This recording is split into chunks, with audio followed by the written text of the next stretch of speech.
The grand hall of Proxima Station gleamed with the reflected light of 1,000 stars, its crystal dome revealing the splendor of the galaxy beyond. Maya Chen stood at the center of the junior presenter's platform, her small hand steady despite the audience of over 300 alien dignitaries watching her every move. "Time isn't linear," the 12-year-old explained, her voice carrying through the chamber with surprising authority. "At least, not the way most species perceive it." Ambassador Thrix of the Solari Ascendancy shifted uncomfortably in his seat. The chitinous plates along his neck fluttered, a sign of agitation that human diplomatic corps had learned to recognize decades ago. Dr. Sophia Chen noticed it immediately from her position near the stage. Something about her daughter's presentation was making the Solari nervous. "My temporal resonance scanner shows how different species experience time at varying rates," Maya continued, adjusting the small device on the pedestal before her. "Humans exist at a unique junction point in the spectrum, neither too fast like the Vril, nor too slow like the Joxan." The device hummed to life, projecting a three-dimensional graph of temporal perception rates. The audience murmured with appreciation, but Maya frowned slightly. Something unexpected was appearing in her readings. "That's strange," she whispered, just loud enough for the front row to hear. "There's a temporal anomaly coming from." Her eyes widened as she adjusted the scanner sensitivity. The holographic display shifted, revealing a pulsing red node emanating from the Solari delegation section. Ambassador Thrix stood abruptly. "This demonstration is becoming inappropriate," he announced, his translator struggling to mask the tension in his voice. "The child clearly doesn't understand the equipment she's using." Maya looked up, meeting the ambassador's compound eyes with the unflinching curiosity that had made her a prodigy in temporal physics. "But sir, your delegation is generating a Class 4 temporal distortion. According to the Galactic Science Accords, that's only possible with band technology." The chamber fell silent. Dr. Elijah Chen stepped forward, sensing danger before he could articulate why. "Maya, that's enough for today. Thank you for your—" The first explosion rocked the far side of the chamber. "Terrorist attack," someone shouted as smoke billowed through the pristine hall. Diplomats of a dozen species scrambled for exits while security forces materialized from hidden alcoves. In the chaos, no one noticed the Solari security officer who moved not toward the explosion, but directly toward Maya's platform. No one except Dr. Sophia Chen, who screamed a warning that was lost in the cacophony of panic. The beam weapon made no sound. One moment Maya stood bewildered by the chaos. The next, a perfect hole appeared through her chest, her expression shifting from confusion to shock. "Mom," she whispered as she collapsed. "The readings. There." Dr. Sophia Chen reached her daughter just as the light faded from her eyes. She cradled the small body, a wail of grief rising above the din of the evacuation. Dr. Elijah Chen stood frozen, watching as the Solari security officer disappeared into the crowd. Mission accomplished. 3 days later, the Galactic Council's official statement described the incident as an unfortunate casualty during a thwarted terrorist action. Maya Chen was listed as collateral damage. The Chen family returned to Earth with their daughter's body and irrefutable evidence of a targeted assassination, evidence the Council refused to acknowledge.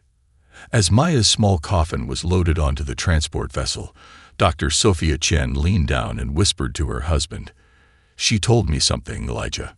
Her last words, "Time isn't what they think it is, Mom. Remember what I showed you."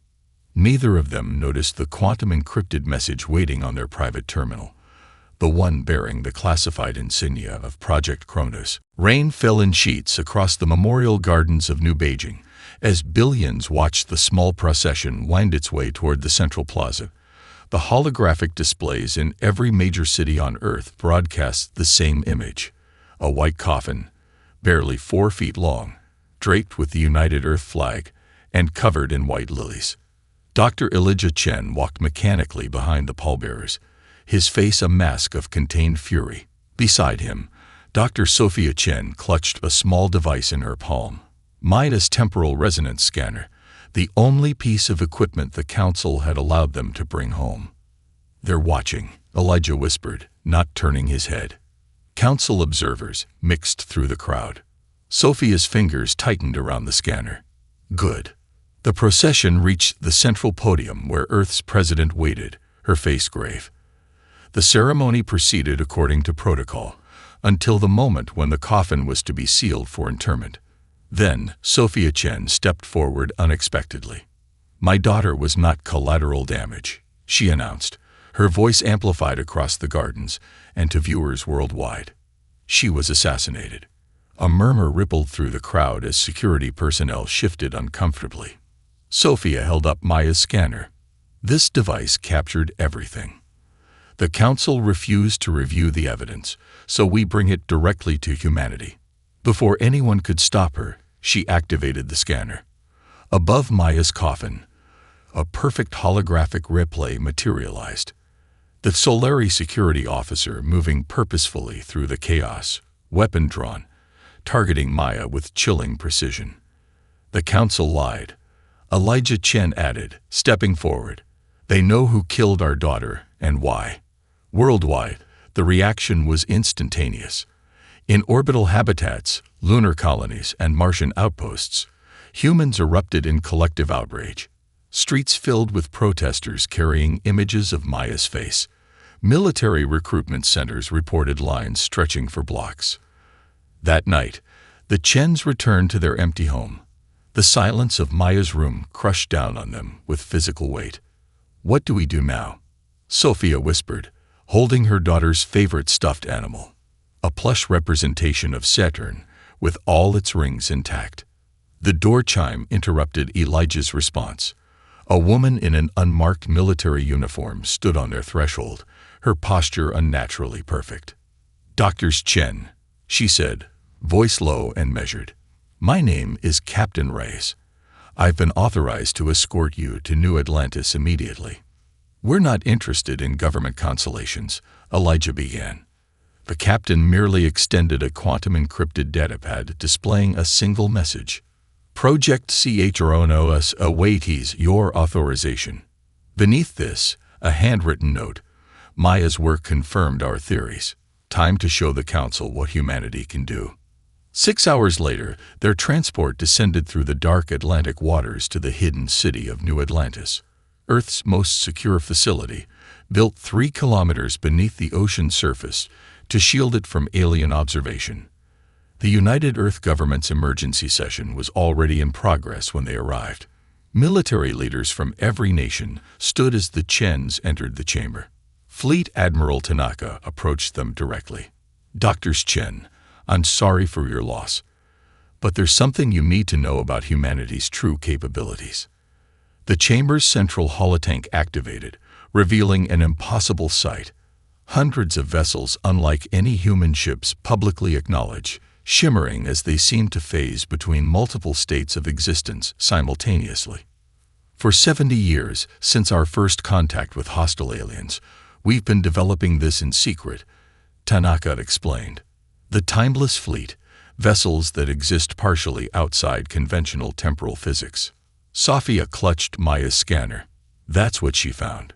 "The Solari are experimenting with temporal weapons." "Yes," Admiral Tanaka confirmed. "And they killed your daughter because she accidentally exposed them. But they don't know what we've built." The president approached, her expression solemn.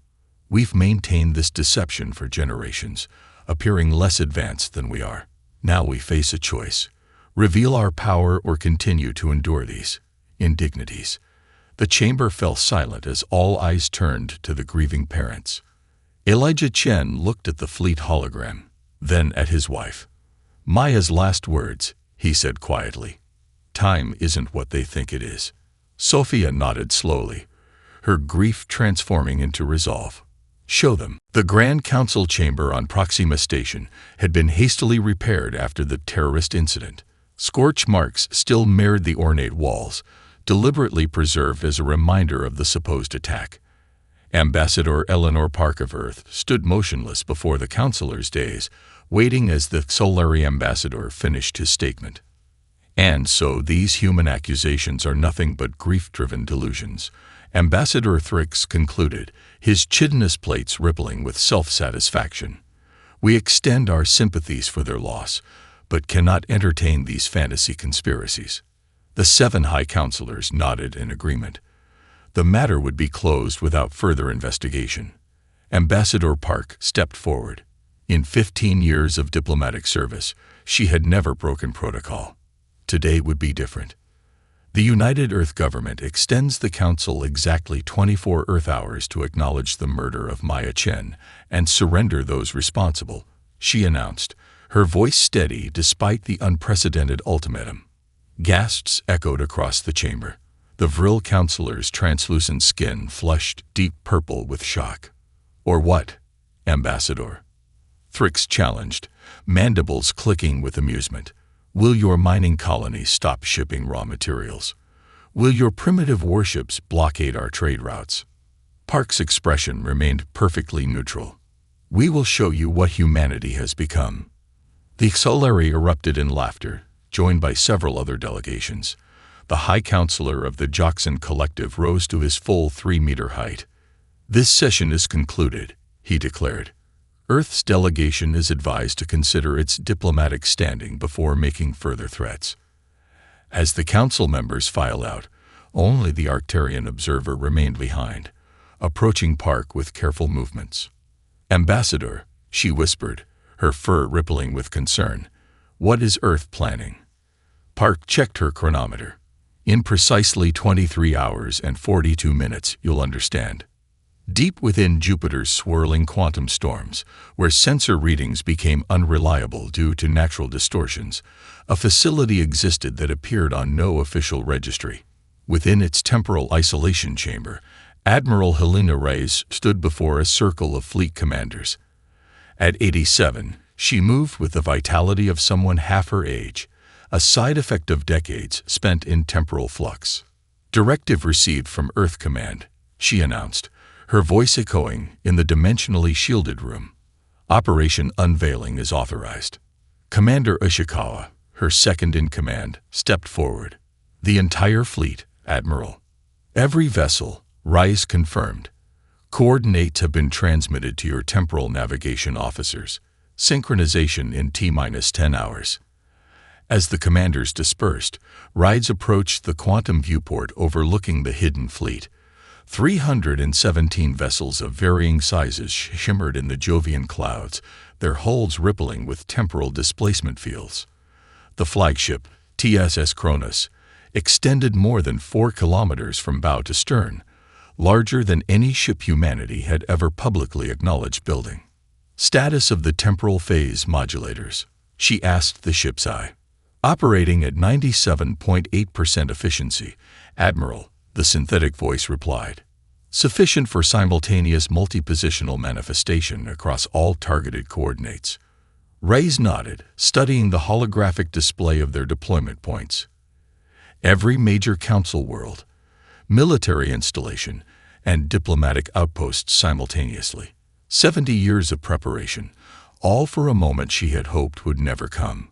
Her neural implant chimed softly. A message from Dr. Sophia Chen. Maya's scanner contained encrypted data we've just decoded. Sending now. The data streamed directly into Raya's visual cortex. Technical specifications of Solari temporal weapons research, far more advanced than they had suspected. Maya Chen had accidentally discovered what their intelligence services had spent decades searching for. Adjust tactical parameters, Rise ordered. The Solari have progressed to Stage 3 temporal manipulation. Implement countermeasures accordingly.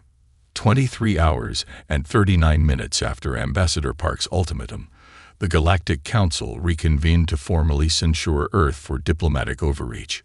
Ambassador Thrix was midway through his smug address when the chamber's emergency alerts activated.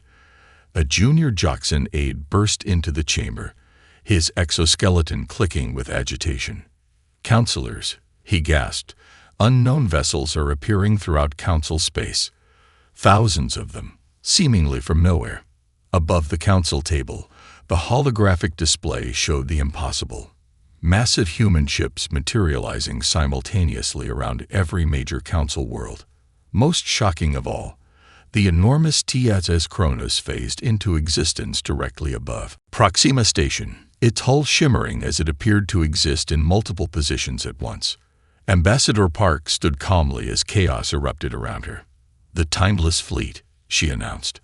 "Humanity's response to your justice." Silence gripped the council chamber as Admiral Helena Reyes materialized simultaneously before each delegation's section. Her holographic projection stood with perfect military posture, hands clasped behind her back, temporal displacement ripples occasionally distorting her image. "I am Admiral Helena Reyes of the Timeless Fleet," she announced, voice resonating through the chamber. "For those checking your databases, yes, I officially died 8 years ago." The Xolari ambassador chittered nervously to his aides as security personnel found their weapons mysteriously non-functional. "Humanity has maintained a careful deception since our first contact with your civilizations," Reyes continued. "You believe you were observing our technological development. In reality, we were studying your intentions." With a gesture, she activated a temporal window above the council table, a three-dimensional viewing portal into the past. The counselors watched in stunned silence as scenes played out before them. 217 years ago, the Xolari Ascendancy dispatched sterilization ships to Sol system after detecting our early radio transmissions. The window showed massive vessels approaching Earth, only to mysteriously malfunction and drift into Jupiter's gravity well. Your historical records attribute this to navigational error. The window shifted. 143 years ago, the Joxan Collective introduced engineered pathogens to Earth disguised as beneficial medical technologies. The scene displayed Joxan scientists celebrating, followed by human temporal agents neutralizing the threat before it spread. Your records show the project was abandoned due to budget constraints. The council erupted in protests and denials, but Reyes merely increased the volume of her presentation. And 82 years ago, the combined fleet prepared to contain humanity after our first successful interstellar flight. The window displayed hundreds of warships assembled at coordinates near Alpha Centauri. A mysterious spatial anomaly destroyed those ships. We created that anomaly. Ambassador Park stepped forward beside Reyes's hologram. "Humanity has witnessed 3 extinction attempts against us. We chose patience and observation rather than retaliation." Outside the station, the massive form of TSA Kronos shimmered as smaller vessels deployed in a perfect geometric formation. On cue, a squadron of Xolari interceptors emerged from a nearby moon, weapons charging. "Observe," said Reyes, directing attention to the temporal window now showing real-time events. The Xolari ships fired upon the human vessels, their energy weapons connecting with devastating force. Explosions bloomed in space as 3 human ships appeared to disintegrate. Then, impossibly, the scene reversed. The explosions collapsed inward, the Xolari weapons fire retracted, and the human ships reappeared intact. The entire sequence played out again, but this time, the human vessels shifted positions microseconds before impact, causing the Xolari weapons to miss entirely. A third iteration began, but now the human ships fired first, disabling the Xolari vessels with surgical precision. "We experience time differently," Reyes explained as the council watched in horror. "What you just witnessed was a single engagement played out across 3 probability tracks. We chose the optimal outcome." Dr. Elijah Chen's voice came through the communication system, addressing the council for the first time since his daughter's death. "Maya discovered your temporal weapons research because she was naturally attuned to temporal anomalies," he said, his voice steady despite his grief. "Many human children are. It's why your species have been secretly abducting them for decades." Gasps echoed through the chamber as several counselors exchanged alarmed glances. "We've known," continued Chen. "We've watched you experiment on our children. We've observed your civilizations for centuries through temporal windows. We've inserted agents into your societies who have lived entire lives, generation after generation, watching and waiting. Ambassador Park's expression remained professionally neutral. Earth does not seek vengeance for past aggressions. We seek justice for Maya Chen, and acknowledgement of our true status in the galactic community. Admiral Rice's holograms stepped forward in perfect synchronization. You have 2 hours to deliberate. Then we will show you more of what humanity has become. As the holograms faded, the temporal window remained, now displaying Maya Chen's smiling face as she worked on her science project.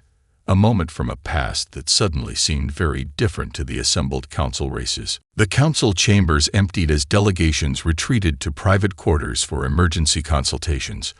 Only the Chens remained, standing in silence beside the temporal window still displaying their daughter's image. She would have hated this, Sophia whispered, touching the holographic display. All this posturing and brinksmanship.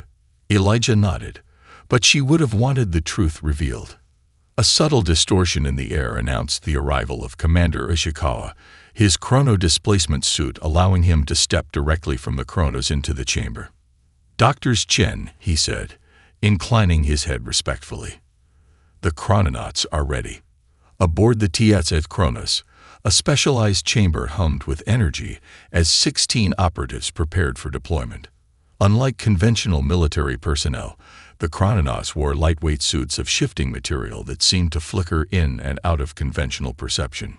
Captain Leilambiki, Chief Chrononaut, addressed her team. "Today we retrieve temporal evidence of the highest sensitivity. Our target window, Proxima Station, 72 hours ago.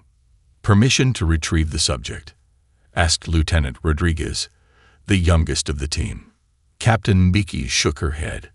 "Negative. Temporal extraction of living subjects remains forbidden.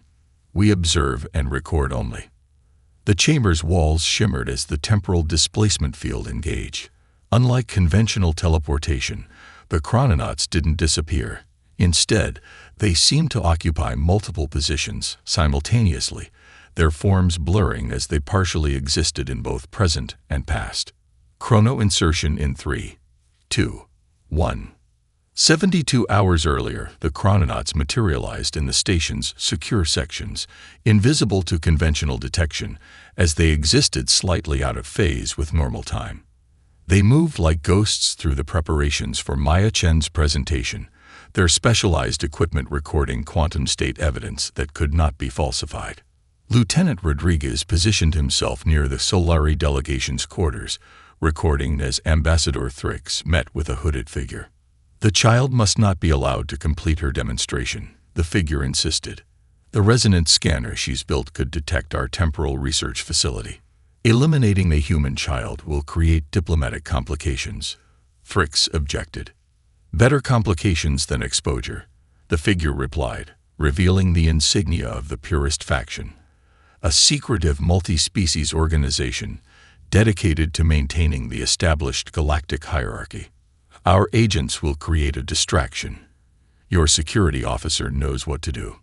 In another section of the station, Captain Mbiki accessed the Solari security network, extracting encrypted communications that outlined the full conspiracy, not just against Maya Chen, but against dozens of human children with similar temporal sensitivity. Meanwhile, in the present, Admiral Rice authorized an unprecedented operation.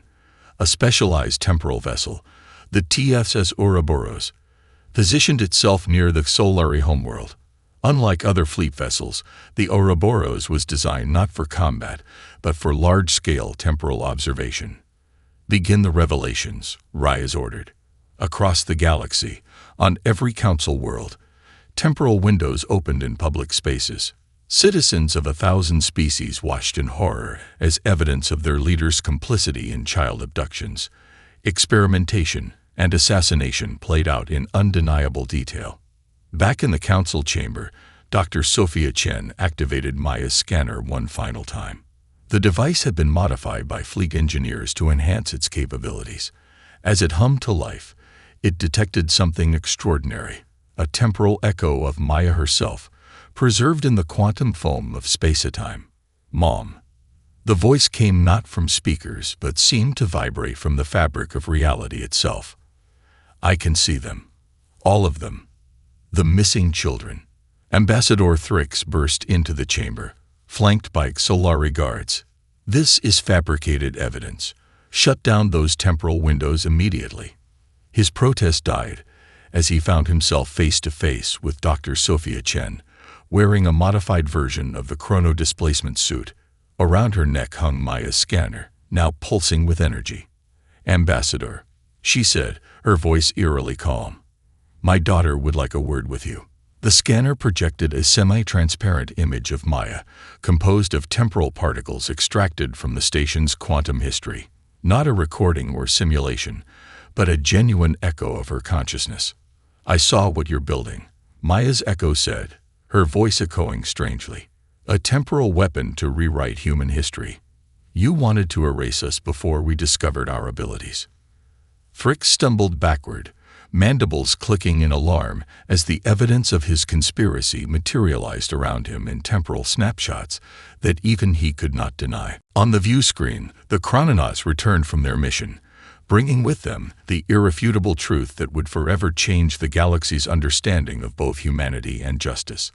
The Great Hall of Reconciliation, normally reserved for ceremonial functions, now served as the only chamber large enough to accommodate the emergency session.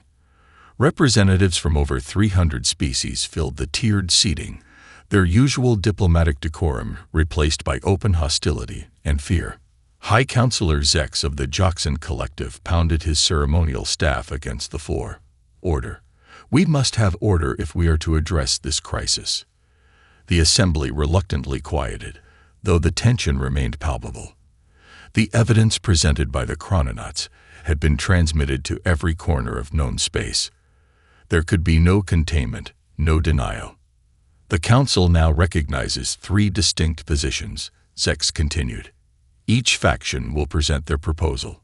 From the upper tier, General Krex of the Vril Dominion rose, his translucent skin flushed crimson with aggression.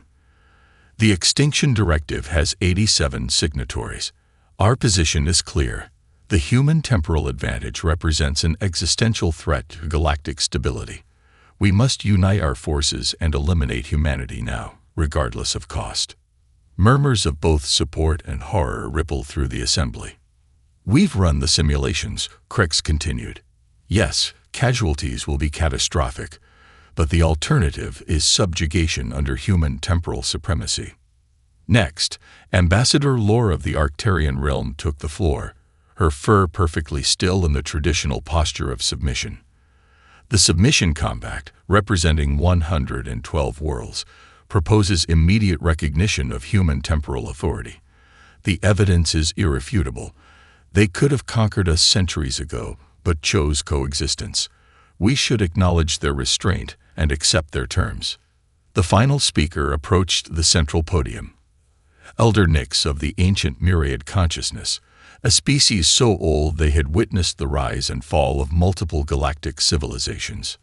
The Unity proposition offers a third path. The Elder's harmonics resonated through the chamber. 94 worlds stand with us.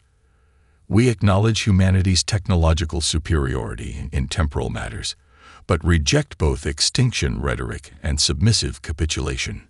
We propose true partnership, opening our own temporal research for verification and establishing mutual oversight. As the factions argued, Admiral Rice stood on the observation deck of the TFS Kronos, watching the proceedings through a temporal window. Commander Ishikawa approached with a quantum-secured datapad. "Admiral, we've detected evidence of the Extinction Directive's contingency plan," he reported. 3 separate fleet formations are mobilizing near the Arcturus, Sirius, and Ta Ceti nodes. They're attempting to shield their movements with outdated temporal dampeners. Reyes nodded. "As expected. Deploy temporal markers, but take no action yet." "There's more," Ishikawa continued. "Our deep temporal scans have confirmed what the Chen girl discovered. The Purist faction has been developing a chronological nullification device, a weapon capable of isolating Earth in a separate temporal bubble, effectively erasing us from the normal time stream." "Show me." The tactical display revealed a massive installation hidden within the atmosphere of a gas giant in the Solari home system, a weapon that would have been undetectable without Maya Chen's accidental discovery. Reyes opened a channel to the United Earth President. "Madam President, we have confirmation of Omega Protocol conditions. Request authorization to execute preventative measures." The President's hologram appeared, her expression grave. "The Security Council has reviewed the evidence. You are authorized to demonstrate our temporal defense capabilities. Minimal force, maximal impact." Back in the council chamber, the debate had devolved into chaotic shouting when every communication device simultaneously activated. On every screen appeared a live feed of the Solari hidden weapon platform. "This transmission is being broadcast across all council space," Admiral Reyes announced. "What you are witnessing is a chronological nullification device designed to erase Earth from the timeline." The assembly watched in stunned silence as the massive installation suddenly shimmered, then appeared to freeze in place. A bubble of distorted space-time enveloped it completely. "We have now placed this facility in temporal isolation," Reyes continued. "It exists in a perpetual moment, neither advancing nor retreating through time. This is but one of 3 future attempts to destroy Earth that we have already neutralized." The chamber erupted in pandemonium as the implications became clear. Humanity wasn't just threatening action. They had already prevented future attacks that hadn't even been launched yet. Ambassador Park took the central podium, her voice cutting through the chaos.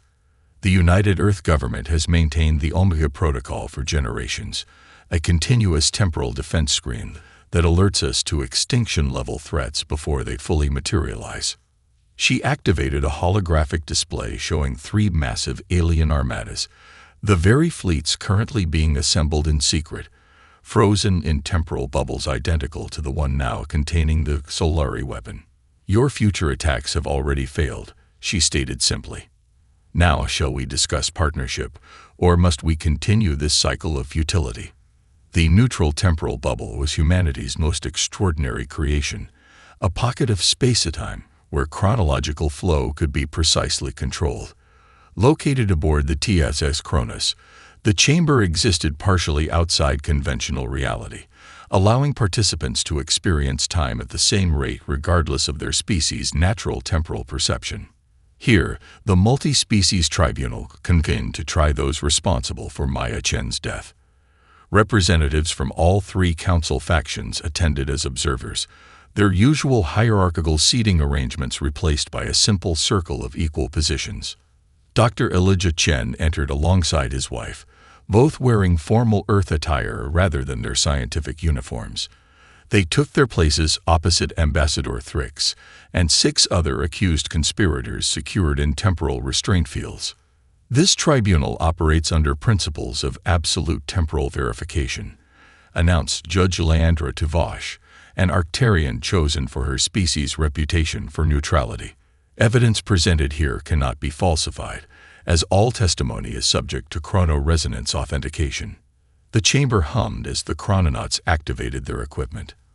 Unlike conventional courts with archives of documents and testimony, this tribunal would replay actual moments from the past, extracted directly from the quantum record of spacetime itself.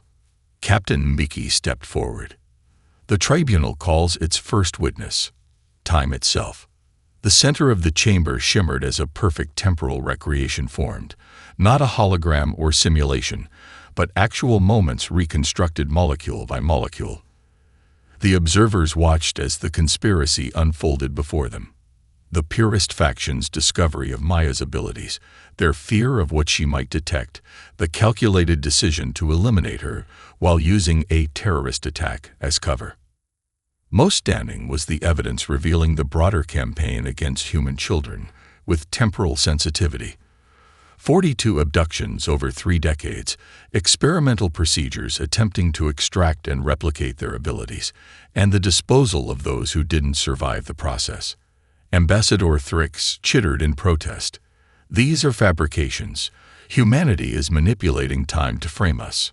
Judge T. Vosh gestured to the temporal authentication field surrounding the evidence. The chrono-resonance patterns are consistent with unaltered temporal extraction. These events occurred exactly as shown. The evidence continued for hours, building an irrefutable case against not just those who ordered Maya's assassination, but the entire systemic campaign against humanity.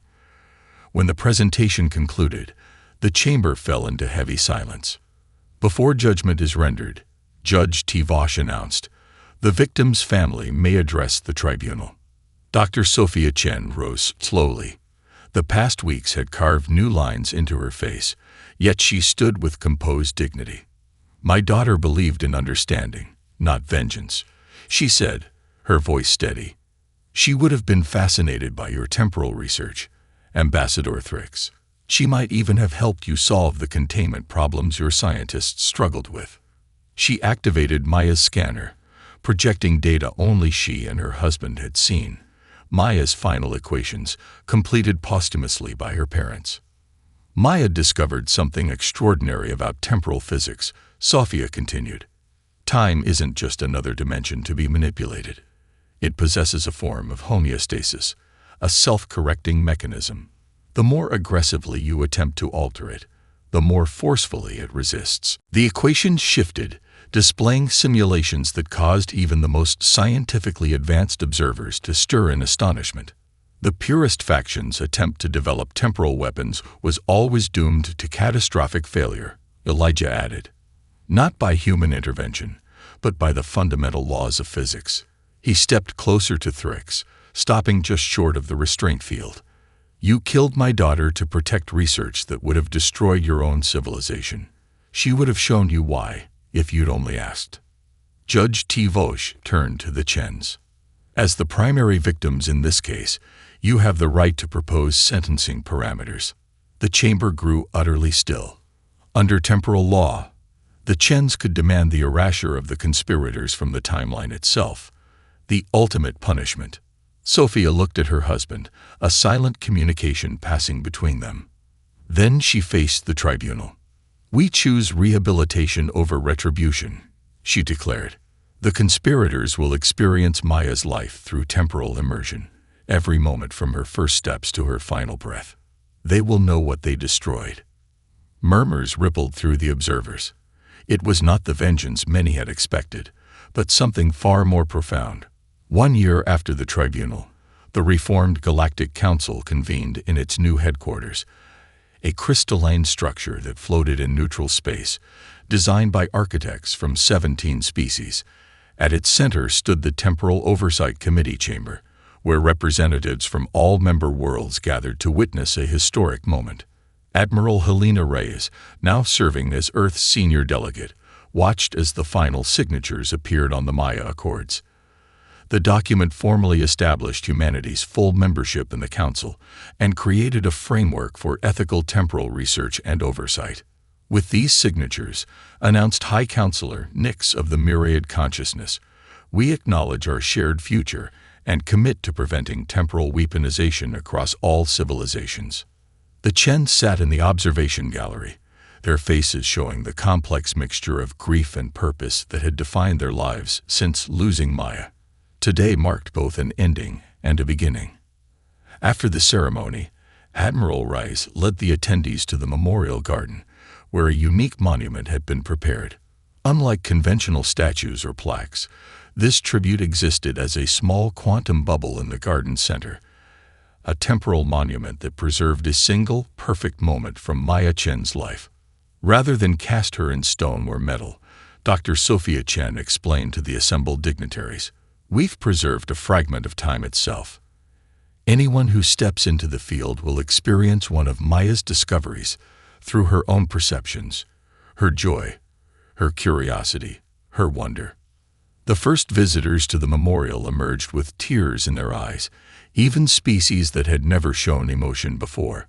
They had experienced something profound, not just observing a memory, but briefly sharing Maya's unique perception of time itself.